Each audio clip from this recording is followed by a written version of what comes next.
Здравствуйте, меня зовут Индар Джандубаев. Я режиссер фильма «Он дракон», сорежиссер проекта «Елки», арт-директор и визуальный разработчик крупных российских фильмов, таких как «Серебряные коньки», «Последний богатырь», вторая и третья часть, «Вторжение», «Огонь» и многих-многих других.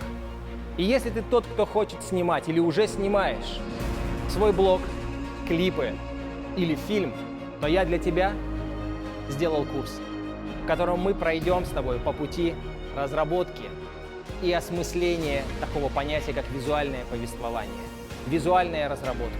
Мы создадим с тобой визуальное пространство, поймем, как работают приемы, с помощью которых на экране твоя история будет работать ярче, мощнее и интереснее.